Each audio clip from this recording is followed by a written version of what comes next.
Hey guys, तो स्वागत है आपका कैप्टन B2 के चैनल में। और आज के इस वीडियो में हम लोग बात करने वाले हैं top 10 most powerful super heroes के बारे में जो कि मार्वल सिनेमैटिक यूनिवर्स में अभी तक एग्जिस्ट करती है, यानी कि फेज 3 के एंड तक। तो बिना किसी स्पॉन्सर के चलिए वीडियो शुरू करते हैं।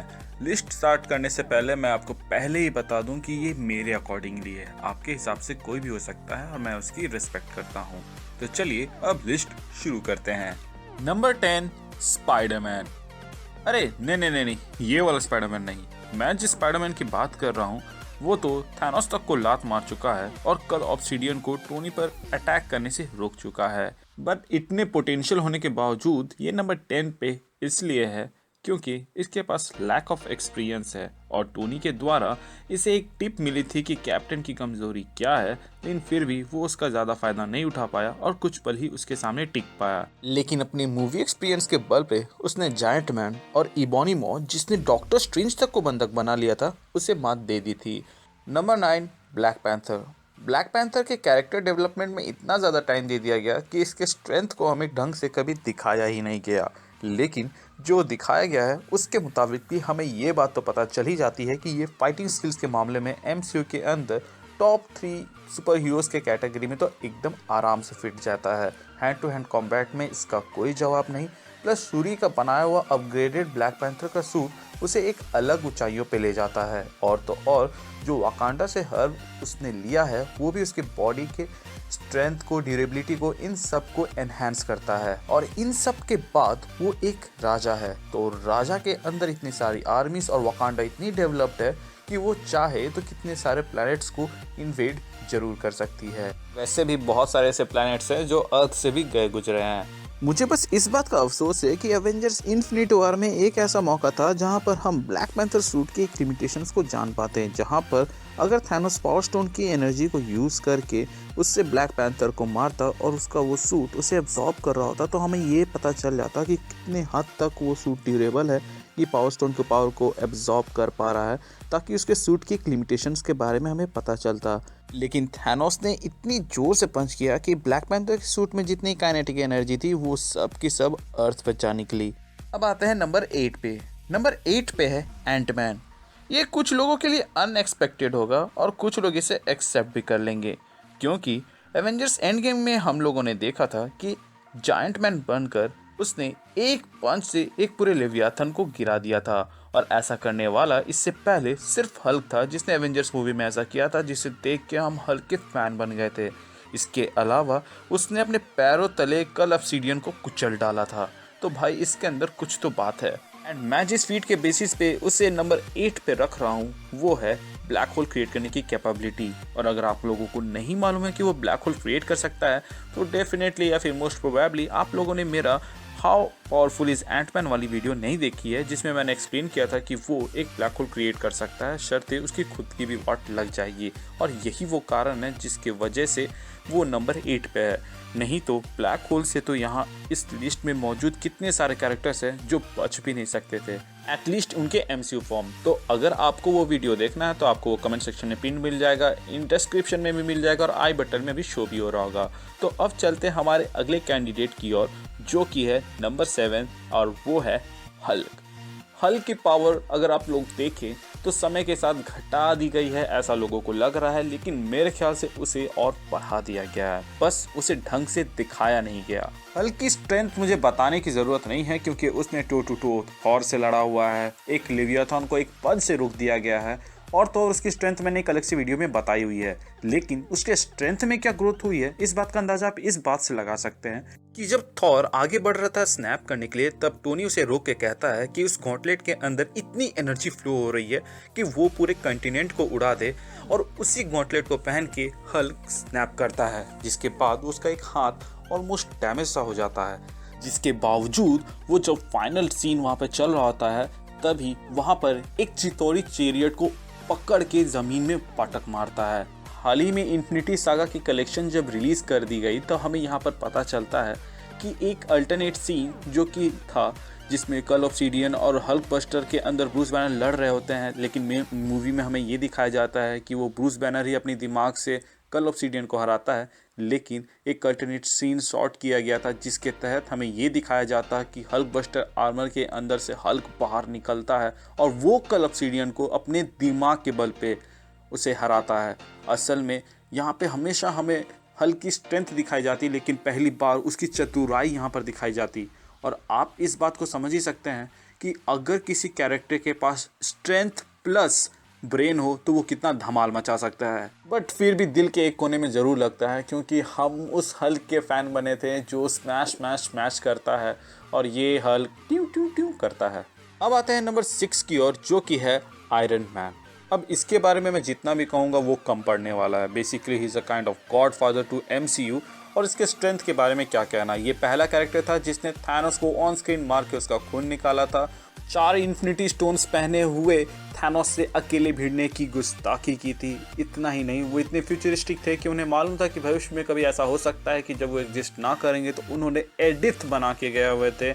इसके अलावा अगर आप बात करें उनके इंटेलिजेंस लेवल की, तो उन्होंने टाइम GPS को बनाया। इन सब के अलावा अगर आपको इन डेप्थ जानना कि उनकी स्ट्रेंथ कितनी है, उनके सूट की कितनी कैपेबिलिटी है और टाइम GPS कैसे काम करता है, तो इन तीनों टॉपिक्स के ऊपर मैंने वीडियोस बनाए हुए इन डेप्थ, आप उन्हें जाकर देख सकते हैं। Link in description plus I button में शो होगा। अब आते हैं अगले पोजीशन की ओर, जो कि है नंबर 5, जिसके हकदार है कैप्टन अमेरिका। कैप्टन अमेरिका उन 3 कैरेक्टर्स में से एक हैं जिन्होंने थैनोस का खून निकाला था। थैनोस का खून आयरन मैन और थॉर के बाद सिर्फ कैप्टन अमेरिका ही निकाल पाए थे। इतना ही नहीं, उन्हें म्योनिर को उठाया, जिसके बाद से वो एक एसगार्ड के राजा भी बनते हैं, प्लस थॉर के पावर को भी पोजेस करते हैं। तो कितना एड ऑन होता है उनके फाइटिंग स्किल्स के साथ और उसका रिजल्ट क्या होता है, ये हमें एंड गेम में ही देखने को मिल गया था, जहाँ वो अकेले कुछ पल के लिए थैनोस के ऊपर भारी पड़ रहे थे। थैनोस लास्ट में इतना फ्रस्ट्रेटेड हो जाता है कि वो अपना हेलमेट तोड़ के एक अलग ही मोड में आकर उसके ऊपर अटैक करने लगता है, जिसके बाद वो थोड़े कमज़ोर पड़ते हैं, लेकिन वो अपने आप को बूस्टअप कर सकते थे क्योंकि उनके पास म्योनिर था, जिससे वो अपने आप को फिर से हील अप कर लेते। लेकिन शायद क्योंकि थॉर ने कभी कैप्टन के सामने म्योनिर को यूज़ करके अपने आप को हील अप नहीं किया है, इसलिए उन्हें नहीं मालूम था कि ऐसा भी कुछ पावर थॉर के पास है, और इसी घायल हालत में वो फिर भी लास्ट मोमेंट तक लड़ते रहे। Number 4, captain Marvel. Captain Marvel इस पोजीशन को इसलिए डिजर्व करती है क्योंकि उसके पास जो पावर्स है वो उसे एक इन्फिनिटी स्टोन से मिली थी, प्लस उसके अंदर जो खून दौड़ रहा है वो एक क्री का है। तो एक नॉर्मल ह्यूमन से ज़्यादा उसकी ड्यूरेबिलिटी हो जाती है, और स्ट्रेंथ लेवल का अंदाजा आप इस बात से लगा लेते हैं कि जब भी वो आती है स्पेसशिप्स उड़ाते जाती है। हालांकि ये काम स्टॉर्मब्रेकर और म्योनिर भी कर सकता है सिर्फ इशारे करने से, बट किसी ने ये चीज़ सोचा नहीं और हमें ये चीज़ दिखाया नहीं गया। प्लस बहुत सारी इनकन्सिस्टेंसी है कैप्टन मार्वल के स्ट्रेंथ के डिपिक्शन को लेकर, क्योंकि एवेंजर्स एंड गेम की स्टार्टिंग में हमें ये दिखाया जाता है कि थैनोस, जिसने 2 बार स्नैप किया हुआ है, वो इतना अधमरा और हारा हुआ टाइप कैरेक्टर था कि जब उससे रिस्टेन करने के लिए वहाँ कैप्टन मार्वल आती है, तो जिस हाथ से थैनोस ने स्नैप किया था वो उसे अपनी ओर खींचने लग जाता है। मतलब वो उसे ओवरपावर कर रहा था, जब तक हल्क बस्टर नीचे से आकर उसे सपोर्ट नहीं देता है। बट मूवी के एंड आते आते तक हम देखते हैं कि एक ऐसा थैनोस जो कि कैप्टन अमेरिका, थॉर और आयरन मैन के बेस्ट फॉर्म में उन्हें धूल चटा रहा था, उसे वो विस्टैंड कर पाती कुछ पल के लिए, जब तक उसके ऊपर से पावर स्टोन का एक पंच नहीं लगता है, जो कि दर्शाता है कि वो कितनी पावरफुल है।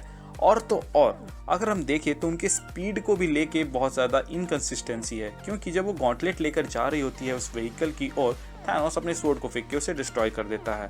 अब ऐसे सिनेरियोज में कोई भी कैरेक्टर अपने फास्टेस्ट स्पीड में जाने की कोशिश करेगा, और एटलीस्ट स्पीड ऑफ साउंड जो कि आयरन मैन का मार्क 2 तक अचीव कर सकता है अर्थ के अंदर, लेकिन कैप्टन मार्वल उस चीज़ को वहाँ अचीव नहीं कर रही थी। जबकि ऐसा दावा किया जाता है कि कैप्टन मार्वल स्पेस में स्पीड ऑफ लाइट जितना ट्रैवल कर सकती है, तो why can't she travel at the speed of sound at least in earth surface. तो इनकन्सिस्टेंसीज और ओवरऑल इन सब को मद्देनजर रखते हुए मुझे लगता है कि वो इतनी पावरफुल तो है कि नंबर 4 को डिजर्व करती है। तो अब आते हैं अगली पोजीशन की ओर, जो कि है नंबर 3, जिसमें डॉक्टर स्ट्रेंज स्टैंड करते हैं। अब डॉक्टर स्ट्रेंज के पास अगर टाइम स्टोन हो तो मजाल है कि कोई उन्हें हरा पाए, लेकिन बिना टाइम स्टोन के क्या वो इस पोजीशन के काबिल हैं क्योंकि उन्होंने डोरमामू को टाइम स्टोन की मदद से हराया था।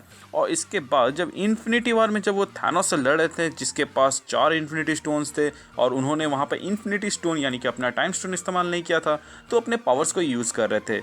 लेकिन यहाँ पर एक चीज़ याद रखनी पड़ेगी कि इससे पहले उन्होंने सारी पॉसिबिलिटीज़ देख ली थी और जिसमें वो जीतते अल्टीमेटली उसे ही फॉलो कर रहे थे।